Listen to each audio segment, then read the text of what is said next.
오늘 3절이죠. 오늘 3절이 점심 먹기 전에 외우셔야 하는 구절입니다.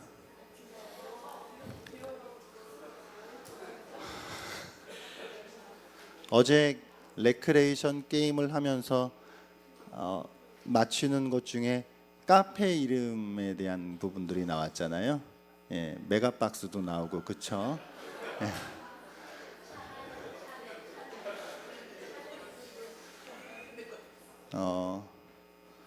전 개인적으로 전에는 이제 좀 자주 갔었는데 최근에는 잘 이제 갈 일이 별로 없어서 카페를 잘 가진 않지만 좋아하는 이제 커피 맛이 저는 이제 좀 탄맛을 좋아하다 보니까 이제 스타벅스 커피가 제 입맛에 이제 맞는데 이게 뭔지 아시죠? 예, 스타벅스. 이게 이제 여기 있는 뭐라고 해야 돼? 이 인물 뭔지 혹시 아세요? 세이렌. 그래서 이제 스타벅스 사이렌 오더가 이제 여기서 나오죠. 이제 세이렌이라고 하는 이게 이제 그리스 신화에 나오는 이제 그 인어예요. 인어. 그 다리가 그 물고기인 인어 알죠? 인어 공주. 이제 이 세이렌이 그 그리스 신화에는 이제 어떤 역할이 나오냐면 이제 뱃사공들을 유혹을 해요. 그래야 이제 암초 같은데 걸려가지고 또 그들을 이제 유혹해서 막 넘어뜨리게 하고 막 이런 역할을 하는 게 이제 세이렌이거든요. 근데 이제 스타벅스가 그 브랜드를 이제 만들면서 이 세이렌을 왜 가지고 왔냐면 처음에 이제 창업주들이 이런 비전을 가졌어요. 세이렌이 뱃사공들을 유혹해서 그들을 다 끌어오는 것처럼 우리도 커피를 통해서 많은 사람들을 유혹해서 그들을 다 끌어와야 되겠다라고 하는 이제 비전을 가지고 이 세이렌이라는 로고를 이제 만들었다 그래요. 근데 스타벅이라는 이게 모비딕인가요? 소설에 나오는 이제 그 항해사 이름이 스타벅인데 스타벅스라고 하는 걸로 이제 이름을 또 이제 진 거죠. 그 이제 여기 이 세이렌이라고 하는 잘 한번 뜯어보시면은 요게 이제 2011년도 버전이에요. 이제 스타벅스 로고에 변천사가 있거든요. 그러니까 한 4번 정도가 이제 변천을 했는데 여기 보면 약간 특징이 하나 있어요. 잘 안 보이시죠? 어떤 특징이냐면 이제 아직 예. 나왔습니까? 나왔군요. 네. 어떤 특징이냐면 보여주세요. 예. 이게 이제 92년 버전이랑 2011년 버전이랑 약간 다른데 뭐가 달라요? 약간 이 눈 쪽, 코 쪽으로 내려오는 이 그림자의 길이가 좀 다르죠? 예, 모르겠어요. 색깔이 일단 색깔이 다르네요. 예? 잘 못 들어. 자, 이거 보이세요?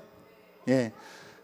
예, 그래서 이게 이제 그 어떻게 된 일이냐면 2011년도에 이게 이제 스타벅스가 한 컨설팅 회사에다가 이 디자인 의뢰를 이제 했는데 그 사람들이 이제 디자인을 이제 하는 가운데 기존까지의 이제 그 어떤 그 이미지들 속에서 약간 좀 그 뭐랄까요 아쉬운 점들을 이제 하나 이제 발견했던 것 중에 이게 왼쪽에 보게 되면은 이게 완벽한 대칭이거든요. 이게 대칭이 완벽해서 이게 똑같아요. 그러니까 이렇게 똑같다 보니까 이게 작았을 때는 뭐 보이지도 않지만 예를 들어 이제 막 건물 같은데 막 간판 같은데 이게 막 크게 들어갈 때는 이제 이게 더 도드라지게 드러나는 거예요.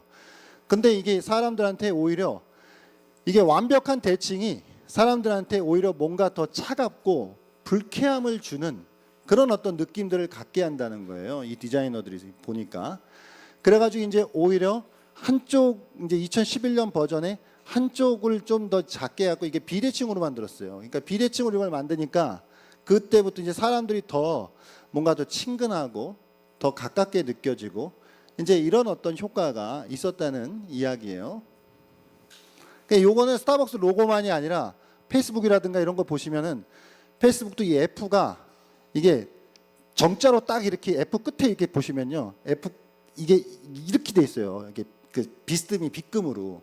그러니까 이제 그런 디자인 하나하나에 보면은 비대칭적인 어떤 효과들을 많이 넣거든요. 이제 그 회사들이. 그러니까 이제 이게 무슨 얘기냐면은 이런 거죠. 이런 얘기를 좀 한번 같이 나누고 싶었는데 내려주셔도 됩니다. 그러니까 이제 우리가 여러분, 여러분 얼굴에 뭐 만족하세요? 만족하시죠? 자신 있게. 좋습니다. 그러니까 이게 사람이 우리가 때로는 뭐 비대칭적일 수도 있고 균형이 안 맞을 수도 있고 모자라고 부족한 부분들이 있을 수도 있습니다. 근데 이제 한편으로는 우리가 너무 때로는 내가 완벽해 보이려고 하는 것은 아닌가. 그러니까 내가 너무 뭔가 더 나는 완전 대칭도 잘 맞고 균형도 잘 맞고 나는 뭔가 밸런스도 잘 맞아. 막 이런 어떤 그 뭐랄까요? 그런 거에 자기가 이렇게 너무 사로잡혀서 남들에게 내가 그렇게 보여야만 오히려 남들이 나를 더 좋아해 주거나 내가 더 남들에게 더 좋게 느껴지거나 이렇게 또 생각할 수 있지만 사실은요. 오히려 이 로고 하나를 통해서 보듯이 뭔가 사람이 좀 나상 하나 좀 빠져 있고 뭔가 이렇게 좀 부족한 게 좀 있고 뭔가 좀 이렇게 대칭이 좀 안 맞고 좀 그런 부분들이 있어도 오히려 그것이 우리가 더 사람들에게 친근하게 느껴지고 더 사랑스럽고 있는 그대로 우리가 또 받아들여질 수 있는 것이 아닌가.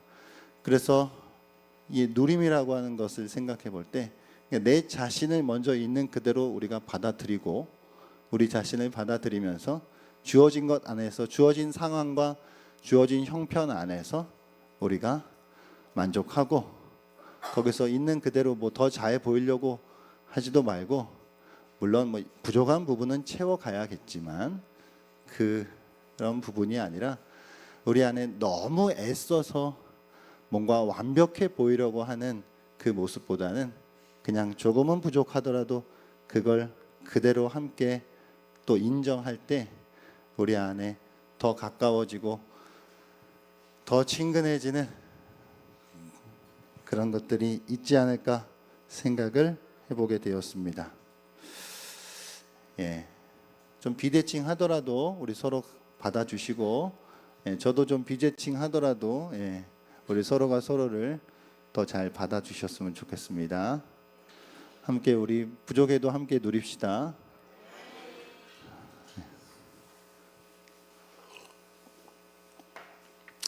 오늘 요한일서는 세 가지 단어가 이제 가장 중요한 단어로 생각해 볼 수 있습니다.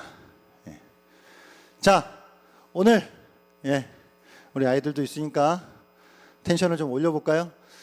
자, 요한일서에서 1절부터 4절까지를 이제 봤어요. 이 중에서 내가 중요하다고 생각하는 단어를 한번 생각해 봅시다. 여러분, 뭐가 중요하게 보여집니까? 첫 번째, 생명, 또요. 사귐, 또요. 사랑? 사랑이 있었니? 사랑이 있니? 그렇지. 사랑은 숨겨져 있어 늘. 자, 사귐, 누림, 기쁨. 네, 좋습니다. 다 맞아요.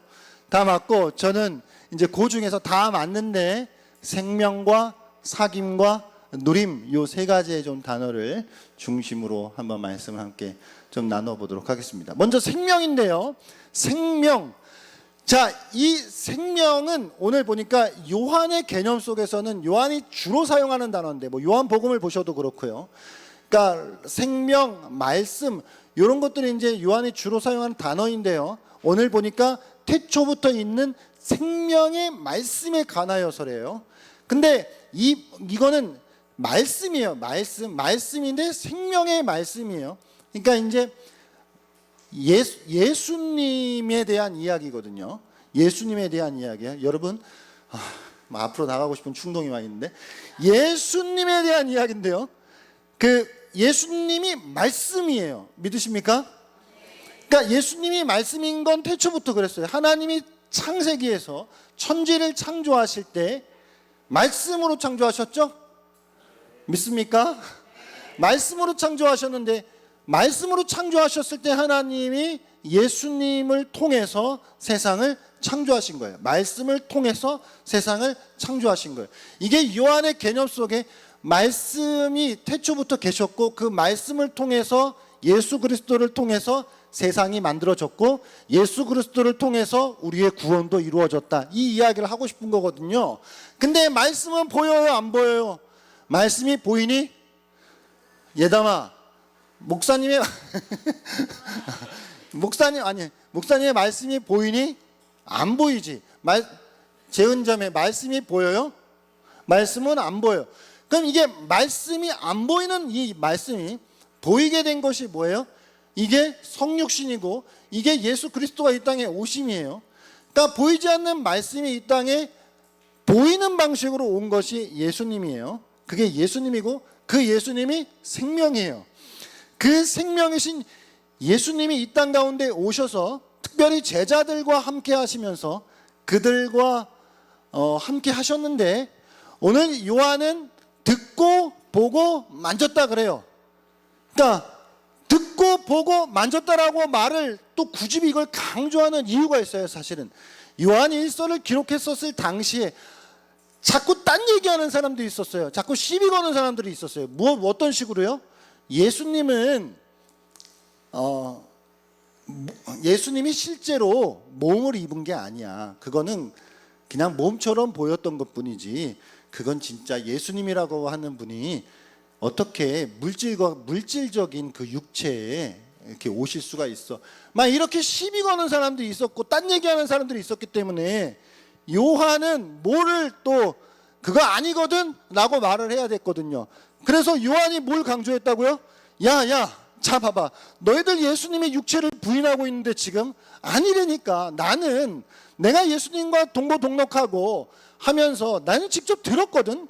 그리고 난 직접 봤거든. 그리고 내 손으로 직접 만졌어 라는 이야기를 하는 거거든요. 뭐에 대해서요? 생명의 말씀인 예수님에 대하여서. 그래서 이 예수님이 생명이 되셔서, 그렇죠, 어제도 말씀하셨듯이 우리의 심장이 되셔서 죽은 우리를 다시 이제 살리게 하신 그 분에 대한 이야기를 이제 하고 싶은 것이거든요. 그래서 요한은 이 생명이신 분, 그래서 눈에 보이는 방식으로, 들리는 방식으로, 손으로 만져지는 방식으로 온 이 예수님을 전해야 했어요. 이걸 전하고 싶었고, 이걸 전하는 게 요한에게 기쁨이었대요. 자, 여러분에게 뭐가 기쁨입니까? 요한에게 뭐가 기쁨이었습니까? 이 자기가 듣고 보고 만진 생명을 전하는 것, 이게 요한에게 기쁨이었다고요. 이건 자기만 누릴 수 있는 기쁨이 아니라 모두와 함께 누리고 싶은 기쁨이었기 때문에 요한은 지금 이 서신을 기록하고 있다라고 이야기하고 있는 거예요. 자, 그래서 이 편지를 듣는 사람들에게, 이 편지를 읽는 사람들에게 뭘 제안하고 있는 거예요? 사귐을 제안하고 있는 거예요. 우리 같이 사귀자. 설레이나요? 자, 우리 같이 사귀자는 거예요. 기분 나쁘신가요? 많이 기분 나빠. 그래서 요한은 이 편지를 읽는 사람들에게 우리가 함께 이 생명의 기쁨을 보이는 방식으로, 들려지는 방식으로, 만져지는 방식으로 오신 이 생명을 함께 누리자고 제안하는 것인데, 이게 이제 사귐이라고 하는 단어로 표현이 되는 것이거든요. 이 사귐이 이제 이게 원어 코이노니아라고 한 말 많이 들어봤죠. 이게 우리의 사귐. 그래서 우리가 이거를 우리만 누릴 수가 없으니, 이걸 나만 가지고 있을 수 없으니 모든 사람들과 함께 하고 싶다라고, 그래서 우리가 같이 이것을 함께 누리자, 이걸 함께 같이 누림으로써 사귀자. 그래서 이제 하나님의 생명을 함께 나누자는 거거든요. 그게 이제 우리의 사귐이란 코이노니아.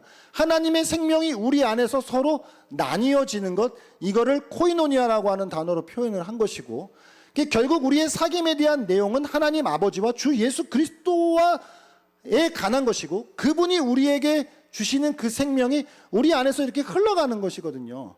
그러니까 이게 원천은 하나님 아버지와 예수 그리스도로부터 오는 좋은 것들이 우리 안에서 주어지고, 그 우리 안에 주어지는 그것을 우리가 함께 나누고 누리는 것, 이거를 코이노니아라고 이야기를 한 거거든요. 그래서 이 코이노니아로, 이 사귐으로 초대하고 있는 거예요. 그러니까 더 많은 사람들과 함께 누리기를 원했던 거죠. 더 많은 사람들과 함께 사귀기를 원했던 거죠. 한 사람이라도 더 많은 사람들과 사귀어서 이거를 나만 가지고 있을 수 없으니 이걸 더 많은 사람들과 함께 나누고 싶다는 이야기를 하고 싶었던 것입니다. 그러니까 다시 이야기하면 이게 이 사귐은 결국 우리의 사귐은 누림이라고 하는 건데요. 그럼 누림은 다른 말로 표현하면 뭐죠? 자, 누림은 나누는 거예요. 자, 여러분 사귈 때 뭐예요? 재은자 아, 우리 예찬이 연락처를 나누고 또 마음을 나누고 좋은 음식을 나누고 대화를 나누고 사귐은 나누는 거, 누리는 건데 누리면 다시 얘기하면 나누는 거죠. 근데 나누려면 뭐가 있어야 돼요? 뭔가가 있어야 함께 나누는 거잖아요. 그러니까 그 하나님으로부터 오는 좋은 것을 나누는 거거든요. 자, 하나님으로부터 오는 좋은 것을 나누는 것, 이게 코이노니아인데, 자, 그럼 여기서 이제 우리가 이 생각을 한번 해보겠습니다. 자, 하나님이 천지, 세상, 온 우주 만물을 만드신 이유가 있어요. 하나님이, 자, 세연아, 너는 왜 태어났니? 자, 그러니까 사람은 다 태어난 이유가 있어요. 그럼 하나님도 세상을 만드셨는데 만드신 이유가 있겠죠.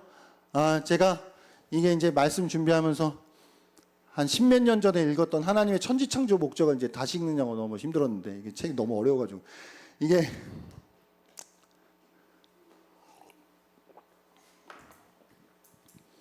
어제 이제 강상 목사님이 미국의 어떤 목사님 좋아했다고 하셨죠? 그 목사님 이름 기억하는 사람요? 맥스 루케이도죠? 저도 미국의 목사님 중에 좋아하는 분이 있어요. 죽으신 지가 오래되셨는데. 팀 켈러? 아니요. 네. 저는 이제 1703년도에 태어나셔서 1758년도에 돌아가신 미국의 조나단 에드워즈 목사님을 제가 참 좋아하는데요. 이 조나단 에드워즈 목사님이 돌아가시기 3년 전에 쓴 책이 천지창조의 목적과 참된 미덕의 본절이에요. 아, 이 책은 너무 철학적이라 이게 너무 어려운데요. 제가 이게 좀 씨름하느냐고 제가 힘들었는데, 근데 이 어려운 내용을 지금 이걸 제가 실력이 안 돼갖고 쉽게를 이거 어떻게 우리 애들한테 이거를 얘기를 해줘야 되나, 이게 지금 제가 이제 그게 이 조나단 에드워즈 목사님의 양력에 대해서 잠깐 이야기해 볼까요, 여러분? 자, 이런 이야기 들으면 이제 우리는 풀이 죽게 되죠. 6세 때 라틴어를 잘 읽을 수 있었고, 자, 13세 때 히브리어와 헬라어를 거의 뭐 잘 이제 구사할 수 있었고, 뭐 잘 느낌이 안 오죠. 11세 때 자연계와 곤충에 대한 소논문을 썼어요. 자, 12세 때 자신의 영혼에 대한 글을 쓰고 거미에 대한 논문을 씁니다. 자, 13세 때 예일 대학에 입학했고요. 14세 때 인간 마음에 대한 논문을 써요. 17세 때 예일대 수석 졸업을 합니다. 19세 때 신학 석사학위를 받고 21세부터 23세까지 예일대 교수를 지내요. 자, 이제 이런 이야기 되면 막 우리가 이제 막 풀이 죽는데,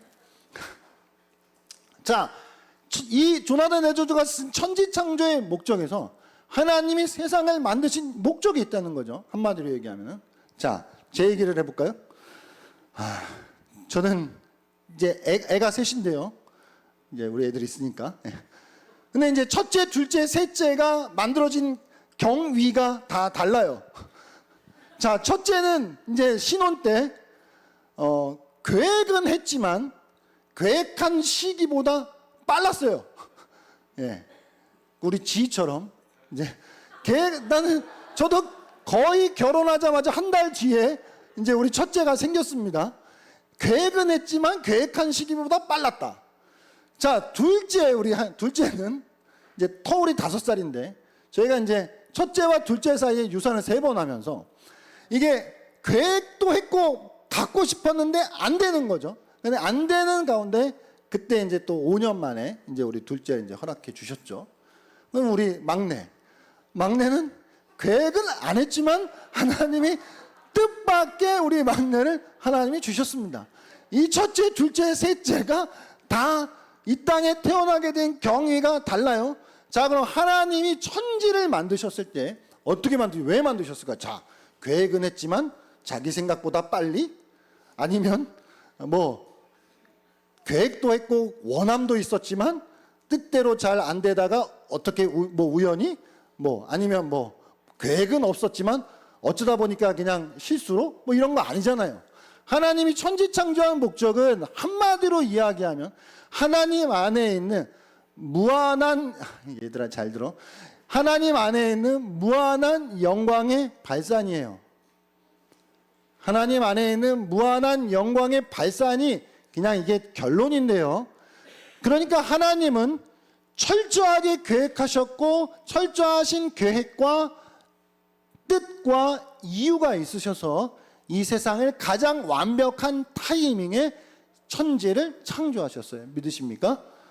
거기에는 무슨 무계획, 시기가 안 맞음, 노력해도 안 됨 이런 게 없잖아요. 하나님은 정확한 때에 정확한 목적을 가지고 천지를 만드셨단 말이에요. 그런데 이 무한한 하나님 안에 있는 영광의 발산이라고 하는 얘들아, 자, 이게 뭐냐면 하나님이 어떤 분이셔요?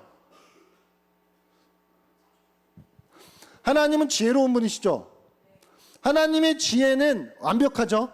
하나님은 선하신 분이고 아름답고 의롭고 거룩하시고 사랑과 기쁨이 충만한 분이십니다. 믿으십니까? 하나님은 자기가 그냥 혼자 삼위일체로 존재하셔도 하나님은 충분해요. 그 지혜가 충만해요. 그런데 이게 비유가 아주 적절하진 않지만, 완벽하지도 않지만, 그래도 우리의 이해를 도울 수 있는 게 있다면 이런 거죠. 사람이 텐션이 텐션 하니까 왜 우리 김우숙 집사님한테 이렇게 시선이 가는지. 예를 들어 막 흥이 막 넘쳐요. 지희야, 막 이렇게 흥이 넘쳐. 그러면은 예를 들어 음악이 막 나오는데 그 흥이 넘치는 사람은 가만히 있을 수 있나요?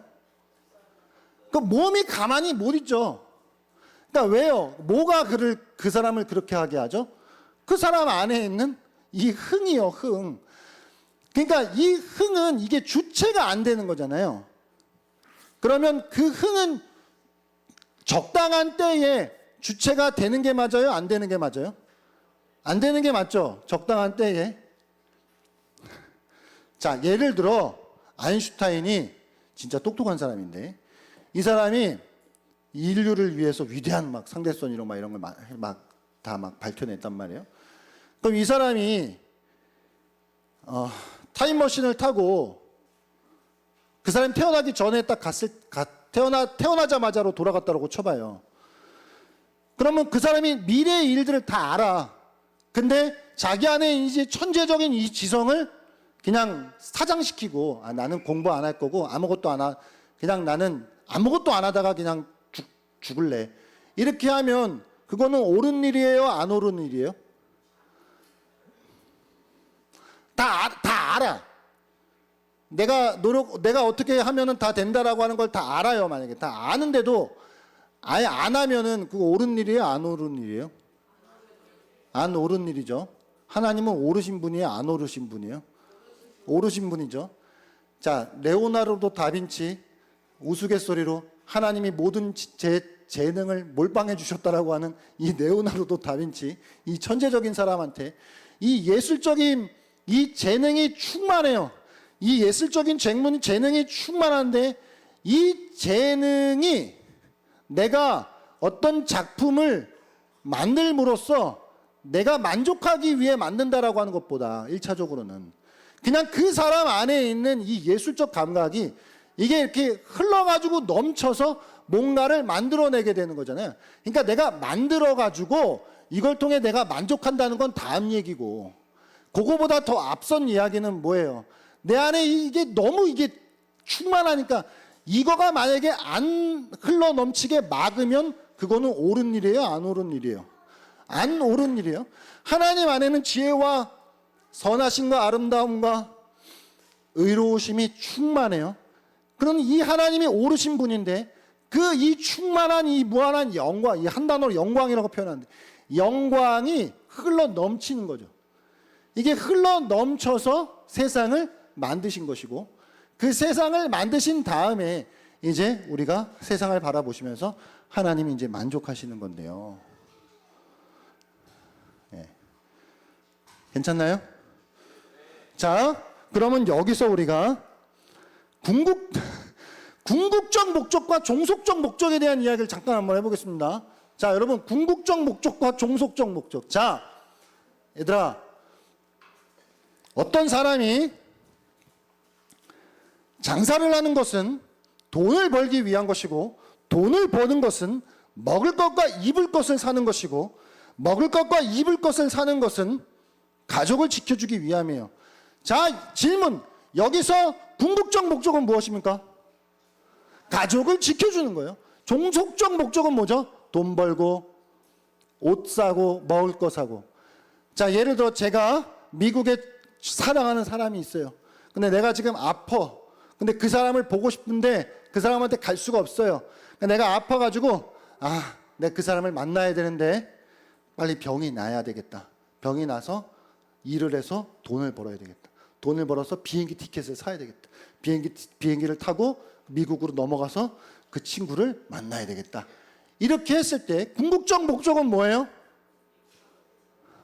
친구를 만나는 거죠. 근데 그 안에는 빨리 병도 나야 되고, 일도 해야 되고, 돈도 벌어서 비행기 티켓도 사야 돼요. 이 모든 것은 종속적 목적이죠. 자, 하나님이 천지를 창조하시는 것에 있어서 궁극적 목적이 뭐예요? 하나님이 영광 받으시는 거예요. 하나님의 발산된 영광이 드러나는 거예요. 하나님께서 흘러 넘치신 그 영광이 드러나는 것을 기뻐하셔요. 그러기 위해서 나머지 종속적 목적이 깔려 있는 거예요.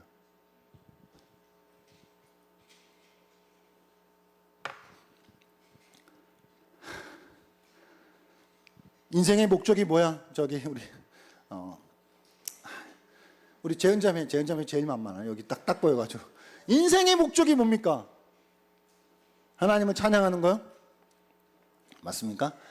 자, 하나님을 찬양하는 건, 예배하는 건, 우리가 어렵고 힘든 이들을 도와주고 구제하는 이 모든 것들은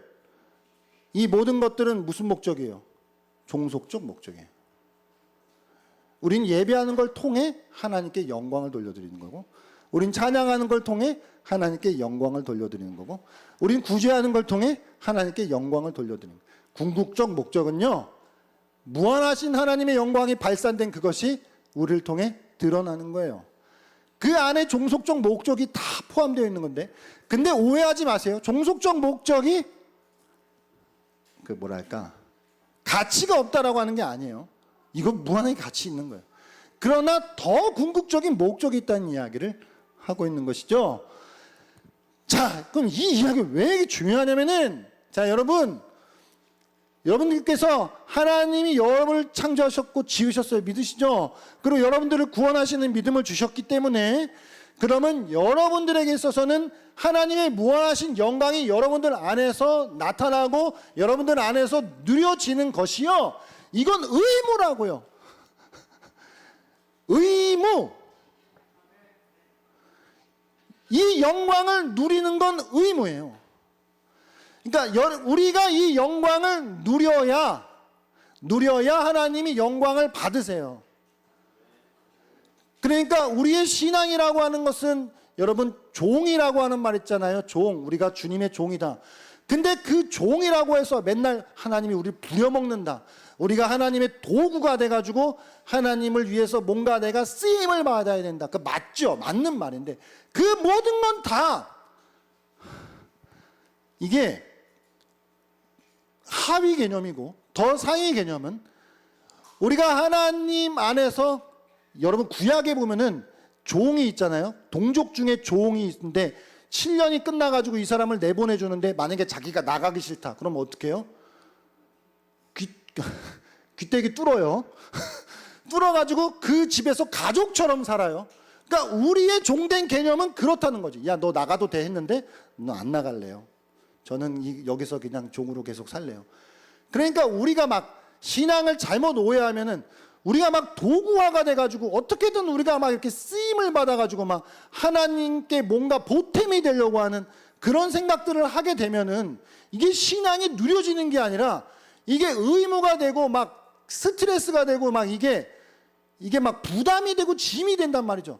그러니까 이거보다 더 앞서는 거는 뭐냐면 하나님의 좋은 것들이 지혜와 그 영광과 아름다움이 우리 안에 이게 진짜로 내가 즐거워지고 누려지는 것, 이렇게 돼야, 이게 먼저 앞서야, 이게 가장 커야 이걸 통해서 하나님이 천지를 창조하신 목적이 달성이 된단 말이죠. 예. 할렐루야. 자, 말씀을 맺겠습니다.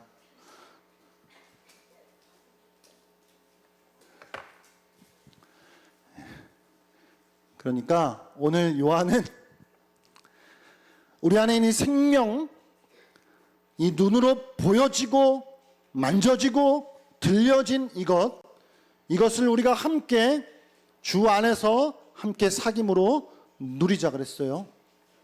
하나님으로부터 모든 좋은 것, 그러니까 하나님은 우리가 주님이 주시는 좋은 것들을 함께 나누고 누리면서 살아갈 때 하나님은 좋아하셔요. 이게 하나님이 좋아하신다고. 그걸 하나님이 좋아하셔요. 이거 진짜 아셔야 돼요. 뭘 하나님이 좋아하시는지. 왜냐? 하나님 안에 좋은 게 있는데 내가 좋은 걸 줬어. 그럼 줬으면 이 좋은 걸 나누고 누려야 준 사람이 좋지요. 그러면 준 사람이 영광 받는 건 받은 사람이 그걸 마음껏 누려야 준 사람이 영광이 되는 거죠. 맞습니까? 예. 그러니까 우리가 이제 이거가 신앙의 너무 중요한 개념인데, 때로는 너무 우리가 막 교회에서 일해야 된다, 막 이런 거에 막 너무 막 이렇게 막 눌려 있다 보면은 이 신앙이 막 자유하지 않고 막 이러잖아요. 그러니까 이제 이거를 오늘 사도 요한은 더불어 누린다 그랬는데, 우리 안에 하나님 각자에게 주신 그 좋은 것들을 함께 누릴 때 기쁨은 2배, 슬픔은 반이 되요라고 하잖아요. 그러니까 더불어서 누리는 걸 하나님이 원하셨고, 그 더불어 누릴 때 더 큰 하나님께서는 더 큰 영광을 받으신다는 사실을 기억했으면 좋겠습니다. 자,